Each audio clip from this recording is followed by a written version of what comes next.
दोस्तों, जीवन में अक्सर हम अपनी असफलताओं के लिए किस्मत को दोष देते हैं। हम सोचते हैं कि हमारे पास पर्याप्त संसाधन नहीं है, हमारी मेहनत बेकार जा रही है और बाकी लोग हमसे बेहतर हैं। लेकिन क्या कभी हमने यह सोचा है कि हमारी असली समस्या हमारी सोच और हमारे कर्म हैं? आज मैं आपको एक ऐसी प्रेरणादायक कहानी सुनाने जा रहा हूं जो न सिर्फ आपकी सोच को बदल देगी, बल्कि आपको यह भी सिखाएगी कि किस्मत के भरोसे बैठने से कुछ नहीं होता। हमारी किस्मत तभी बदलती है जब हम अपने कर्मों में विश्वास रखते हैं। तो चलिए जानते हैं कि कैसे मेहनत और सही दिशा में किए गए कर्म जीवन को बदल सकते हैं। ध्यान से सुनिए, क्योंकि ये कहानी आपकी जिंदगी बदलने की ताकत रखती है। बहुत समय पहले की बात है। एक नगर में महात्मा बुद्ध ठहरे हुए थे। तभी वहां पर एक किसान आया और वह महात्मा बुद्ध से कहता है, हे बुद्ध, मेरी किस्मत बहुत खराब है। मैं जो भी काम करता हूं वो सब बिगड़ जाता है। मुझे मेरी मेहनत का कोई फल नहीं मिल पाता। मैं एक किसान हूं, मैं खेती करता हूं, लेकिन मेरी फसल कभी अच्छी नहीं हो पाती और इसी वजह से मैं बहुत परेशान रहता हूं। पता नहीं क्यों मेरे साथ ही ऐसा क्यों होता है। इसके उपाय के लिए मैंने कई साधु संतों से बात की, कई ज्ञानियों से उनकी राय ली। उन्होंने जो कुछ भी कहा मैंने वह सब कुछ किया। मैंने सभी तरह के अनुष्ठान, पूजा पाठ और यहां तक कि हर प्रकार के कार्य करके देख लिए, लेकिन फिर भी मुझे इसका कोई लाभ ही नहीं मिल रहा। और वहीं पर मेरे अन्य गांव वाले, उन सब की फसल बहुत अच्छी होती है, जबकि वह अपने खेतों में उतनी मेहनत भी नहीं करते, लेकिन फिर भी उनकी फसलें हमेशा ही बहुत अच्छी होती हैं। मैंने सुना है कि आप सभी की समस्या का समाधान करते हैं, इसीलिए मैं आज आपके पास आया हूं। क्या आप मेरी समस्या का समाधान कर सकते हैं? हे तथागत, क्या आप मेरी किस्मत बदल सकते हैं? उस किसान की वह सारी बातें सुनकर महात्मा बुद्ध मुस्कुराने लगे और उस किसान से कहते हैं, भंते, तुम्हारी किस्मत तो पहले से ही बहुत अच्छी है, सब कुछ तो तुम्हारे पास ही है, फिर भला तुम ऐसा क्यों कहते हो कि तुम्हारी किस्मत अच्छी नहीं है? इस पर वह किसान महात्मा बुद्ध के इस प्रश्न का जवाब देते हुए कहता है, हे तथागत, मेरे पास क्या है?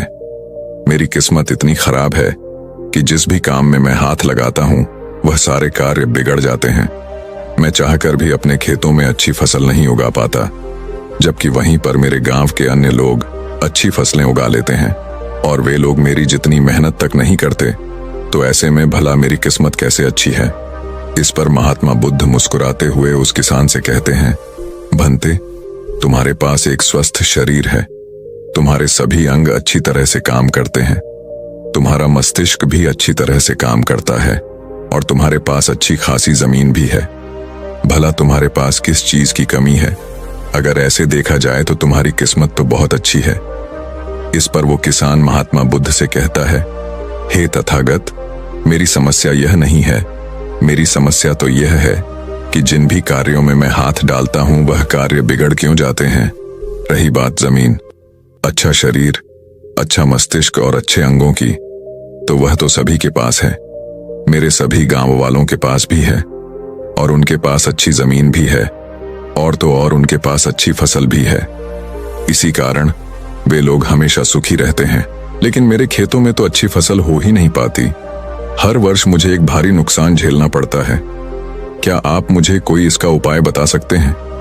क्या ऐसा कोई मंत्र, क्या ऐसा कोई तरीका है जिससे मेरी किस्मत एक बार फिर से चमक जाए? इस पर महात्मा बुद्ध उस किसान से कहते हैं, ठीक है, यदि तुम कोई उपाय चाहते हो या कोई मंत्र चाहते हो तो वह मैं तुम्हें अवश्य ही दूंगा, लेकिन उससे पहले मुझे यह बताओ, क्या तुम्हें पता है तुम्हारे खेत में खजाना है? ये सुन वह किसान थोड़ा आश्चर्यचकित हुआ और वह महात्मा बुद्ध से तुरंत ही बोल पड़ा, हे बुद्ध, आप ये क्या कह रहे हैं? मेरे खेत में खजाना है और यह मुझे पता तक नहीं। बताइए, वह खजाना कहाँ है? मैं अभी उसे जाकर निकाल लूंगा। बताइए बुद्ध, वो खजाना कहाँ है? इस पर महात्मा बुद्ध उस किसान से कहते हैं, भंते, वह खजाना तुम्हें ऐसे नहीं मिलने वाला। उसके लिए तुम्हें मेरा कार्य करना होगा। मैं तुम्हें जैसा जैसा कहूंगा तुम्हें वैसा ही करना होगा, तब जाके तुम्हें वह खजाना अवश्य मिल पाएगा। उस किसान ने महात्मा बुद्ध की सारी बातें सुनी और उसके बाद वह किसान महात्मा बुद्ध से कहता है, हे तथागत, बताइए मुझे क्या करना होगा। आप जैसा कहेंगे मैं वैसा करने के लिए तैयार हूं, लेकिन मुझे बता दीजिए कि आखिर वह खजाना मेरे खेत में कहां पर है। इस पर महात्मा बुद्ध उस किसान से कहते हैं, भंते, अपने खेतों में जाओ और अपने खेतों की खुदाई करके एक मिट्टी टोकरी भरकर मेरे पास लाओ। वह किसान तुरंत ही महात्मा बुद्ध की बात मान लेता है। वह भागा भागा अपने खेतों में जाता है और जल्दी जल्दी एक टोकरी मिट्टी भरकर वह वापस महात्मा बुद्ध के पास पहुंचता है। उस मिट्टी को देखने के बाद महात्मा बुद्ध उस किसान से कहते हैं, ठीक है, अब मेरी बात ध्यान से सुनो। अब से 1 महीने बाद अपने खेत की खुदाई करना, और जब तुम पूरा खेत खोद दोगे तो उसमें से एक टोकरी मिट्टी फिर से मेरे पास लेकर आना। महात्मा बुद्ध के मुख से यह बात सुनकर वह किसान कुछ देर के लिए सोच में पड़ गया। वह यह सोचने लगा, जब खजाना मेरे खेतों में गड़ा हुआ है तो महात्मा बुद्ध मुझे सीधे सीधे बता क्यों नहीं देते कि वह कहां पर है। उसने कुछ देर सोच विचार करने के बाद महात्मा बुद्ध से आखिरकार यह बात पूछ ही ली। वह किसान महात्मा बुद्ध से कहता है, हे तथागत, यदि वह खजाना मेरे खेतों में है तो आप मुझे बता क्यों नहीं देते कि वह कहां पर है। मैं उसे अभी जाकर निकाल लेता हूं। भला मुझे 1 माह का इंतजार क्यों करना है? आखिर इसकी क्या जरूरत है? इस पर महात्मा बुद्ध बड़े शांत स्वर से उस किसान से कहते हैं, भंते, हर कार्य का एक समय होता है और वह कार्य यदि उचित समय पर किया जाए तो वह हमें उचित और शुभ फल देता है। तुम चाहते हो तो मैं तुम्हें खजाना बता देता हूं कि वह खजाना तुम्हारे खेतों में कहां गड़ा हुआ है। लेकिन एक पल के लिए यह भी सोच लो, अगर तुम अभी उस खजाने को पाने की कोशिश करोगे तो हो सकता है कि तुम्हारे हाथ तो कुछ भी ना आए। सोच लो, तुम अभी उस खजाने को पाना चाहते हो या 1 महीने के बाद। महात्मा बुद्ध के मुख से यह सारी बातें सुनकर वह किसान कुछ देर के लिए सोच विचार में पड़ गया और फिर वह महात्मा बुद्ध से कहता है, हे तथागत, आप जैसा कहेंगे मैं वैसा ही करूंगा। इतना कहकर वह महात्मा बुद्ध को प्रणाम करके वापस घर लौट जाता है। वह जैसे तैसे अपने मन को मार तो लेता है, अपनी इच्छाओं को दबा तो लेता है, किंतु अब भी उसका मन बहुत बेचैन था। वह उस खजाने को जल्द से जल्द पाना चाहता था। रात में उसे खजाने के सपने आया करते थे। वह दिन भर केवल खजाने के बारे में ही सोचता रहता था। जब भी वह खेत जाता तो एक किनारे पर बैठता और उस खजाने के बारे में सोचने लग जाता। दिन भर हर समय उसके मन में केवल खजाना पाने के विचार ही चलते रहते। वह यह सोचता रहता कि जब मुझे खजाना मिल जाएगा तो मैं तो इस नगर का सबसे अमीर आदमी बन जाऊंगा। मेरे पास सारे ऐशो आराम होंगे और मैं अपना जीवन आनंदमय बिताऊंगा। मुझे किसी चीज की कोई कमी नहीं होगी। देखते ही देखते ऐसे ही करीब 1 माह बीत गए और वह अपने खेतों में गया और उसने अपने खेतों में से एक टोकरी मिट्टी खोदी। उस टोकरी में भरकर वह महात्मा बुद्ध के पास पहुंचा और महात्मा बुद्ध से कहता है, हे तथागत, यह लीजिए एक टोकरी मिट्टी जो मैंने अपने खेत से लाई है। अब बताइए वह खजाना कहां पर है। इस पर महात्मा बुद्ध उस किसान से कहते हैं, क्या तुमने अपना सारा खेत खोद दिया? इस पर वो किसान महात्मा बुद्ध से कहता है, नहीं तथागत, आपने कहा था केवल एक टोकरी मिट्टी ही आपको चाहिए, इसलिए मैंने केवल एक टोकरी मिट्टी ही निकाली। भला उसके लिए मुझे पूरा खेत जोतने की क्या जरूरत है? बस आप मुझे यह बता दीजिए कि वह खजाना मेरे खेतों में कहां पर गड़ा हुआ है। मैं जाकर वहीं पर खोदूंगा और वह खजाना निकाल लूंगा। इस पर महात्मा बुद्ध उस किसान से कहते हैं, भंते, वह खजाना पूरा खेत जोतने से ही मिलेगा। यदि तुम अपना खेत नहीं जोतोगे तो वह खजाना कभी नहीं बाहर आने वाला। अब सोच लो तुम्हें क्या करना है। इस पर वह किसान एक बार फिर कुछ देर के लिए सोच विचार में पड़ जाता है और वह यह तय करता है कि वह जाकर अपने खेत को जोतेगा। इसलिए वह महात्मा बुद्ध को प्रणाम करके वापस घर लौट जाता है और अगले ही दिन वह अपना सारा खेत जोतकर एक बार फिर से एक टोकरी मिट्टी भरकर महात्मा बुद्ध के समक्ष पहुंच जाता है। तभी महात्मा बुद्ध उस किसान से कहते हैं, भंते, अभी तुम्हारा खेत ठीक से नहीं जोता गया है। जाकर एक बार फिर कोशिश करो, एक बार फिर अपने खेतों में हल चलाओ। इस पर वह किसान महात्मा बुद्ध से कहता है, हे तथागत, मेरे पास हल नहीं है, बल्कि मैं खुद से ही हल की जगह पर खेत जोतता हूं। इस पर महात्मा बुद्ध उस किसान से कहते हैं, कोई बात नहीं भंते, एक बार फिर परिश्रम करो। और इस परिश्रम का फल तुम्हें अवश्य मिलेगा। वह किसान महात्मा बुद्ध की बात मान लेता है और वह एक बार फिर से अपने खेतों में मेहनत करता है। वह एक बार फिर से हल चलाता है और एक टोकरी मिट्टी लेकर वह महात्मा बुद्ध के समक्ष फिर से उपस्थित हो जाता है। मिट्टी देखकर महात्मा बुद्ध उस किसान से कहते हैं, हाँ अब ठीक है, किंतु अब तुम्हें मेरा दूसरा कार्य करना होगा। इतना कहकर महात्मा बुद्ध उस किसान से कहते हैं, जाओ और अपने खेतों में उन फसलों की बीज डालो जिन फसलों को तुम उगाना चाहते हो। इस पर वह किसान थोड़ा अचरज में महात्मा बुद्ध से कहता है, हे तथागत, आपने तो खजाने की बात की थी, फिर बीच में यह फसल कहां से आ गई? इस पर महात्मा बुद्ध उस किसान से कहते हैं, भंते, अगर तुम्हें खजाना चाहिए तो तुम्हें मिट्टी में बीज तो डालने ही होंगे। इस पर वह किसान महात्मा बुद्ध से कहता है, हे तथागत, आप जैसा कहेंगे मैं वैसा करने के लिए तैयार हूं, किंतु यदि मैं अभी बीज लेने जाऊंगा तो वो मुझे महंगे पड़ेंगे और अभी मेरे पास इतना धन भी नहीं है। यदि मैं कुछ समय बाद उसे लेने जाऊंगा तब वह मुझे सस्ते मिल सकते हैं। इस पर महात्मा बुद्ध उस किसान से कहते हैं, भंते, मैंने तुम्हें कहा था, यदि हम किसी कार्य को सही समय पर करते हैं तो हमें उचित लाभ मिलता है, किंतु अगर वही कार्य उस समय पर नहीं होता तो उसका फल हमें नहीं मिल पाता। इसीलिए आज ही जाओ और अपने खेतों में बीज डालो। वह किसान महात्मा बुद्ध की बात मान लेता है। वो महात्मा बुद्ध को प्रणाम करके बीज लेने निकल जाता है। बीज लाकर वह अपने खेतों में भी डाल देता है और फिर वह महात्मा बुद्ध के पास वापस पहुंचता है और बुद्ध से कहता है, हे तथागत, आपने जैसा कहा था मैंने वैसा ही किया। अब मुझे बताइए कि आखिर मेरे खेतों में वह खजाना कहां पर है ताकि मैं उसे निकाल सकूं। इस पर महात्मा बुद्ध मुस्कुराने लगे और उस किसान से कहते हैं, भंते, अभी तो तुम्हें एक और कार्य करना है, उसके बाद वह खजाना तुम्हें खुद ब खुद दिखेगा। किसान महात्मा बुद्ध से कहता है, हे तथागत, बताइए अब वह कौन सा काम है जो मुझे करना है। इस पर महात्मा बुद्ध किसान से कहते हैं, जो भी बीज तुमने अपने खेतों में डाले हैं, अब से तुम्हें उनकी देखभाल करनी है। उन्हें प्यार से सींचना है और देखना उन्हें कोई तकलीफ ना हो, वह स्वस्थ रहे, उन्हें कोई बीमारी या कीड़ा ना लगे। यदि ऐसा हुआ तो तुम्हें वह खजाना नहीं मिल पाएगा।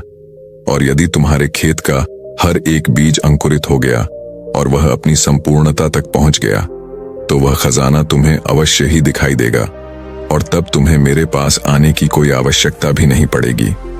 उस किसान ने महात्मा बुद्ध की सारी बातें मान ली और उसके बाद वह महात्मा बुद्ध को प्रणाम करके वापस घर लौट गया।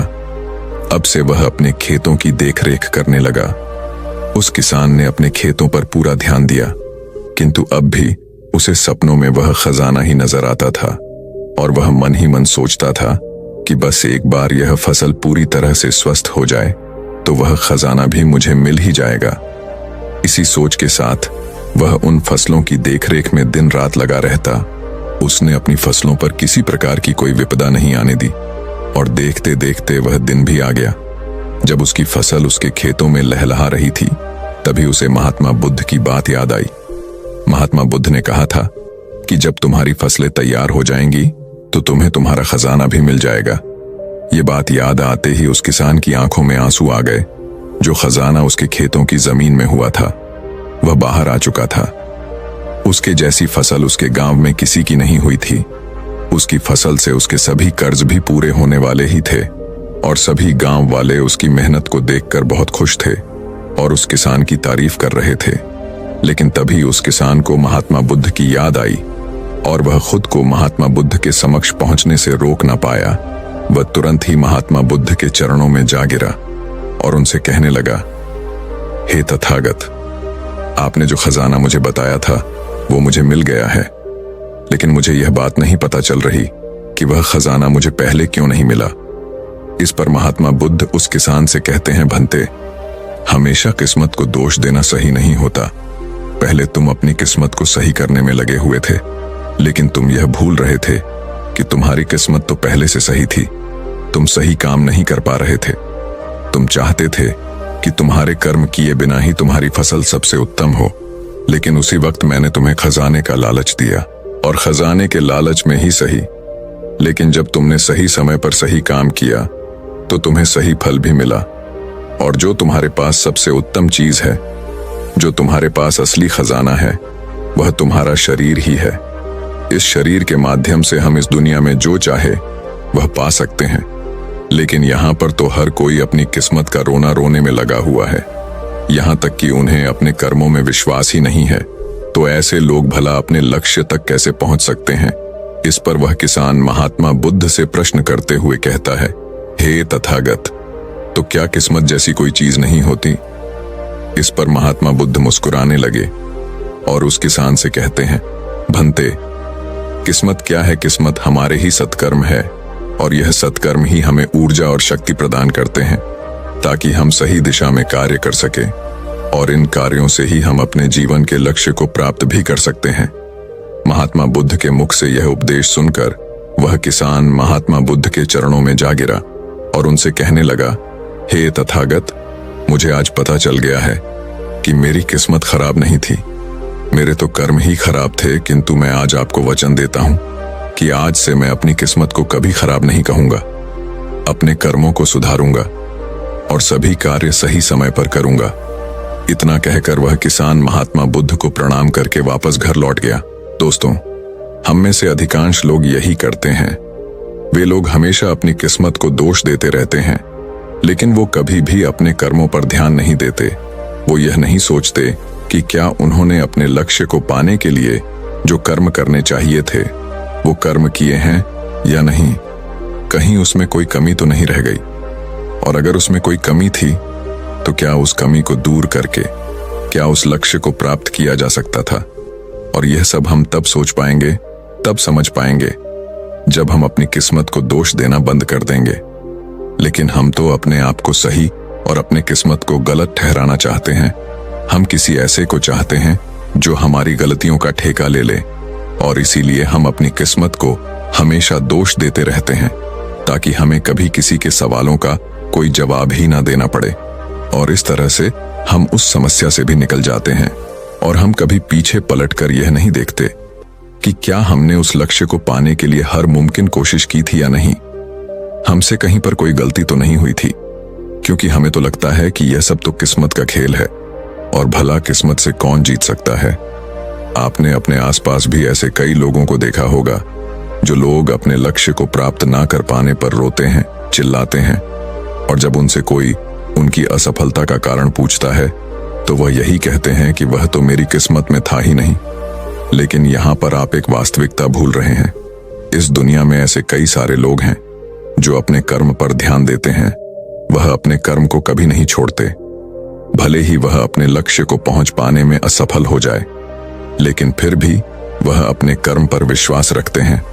और जो लोग अपने कर्म पर विश्वास रखते हैं वह लोग कभी यह नहीं कहते कि उनकी तो किस्मत ही खराब थी, बल्कि वह दोबारा फिर से एक बार पूरी शक्ति से उस लक्ष्य को पाने की कोशिश करते हैं। और यह कोशिश वह तब तक करते रहते हैं जब तक कि उन्हें उनका लक्ष्य मिल नहीं जाता।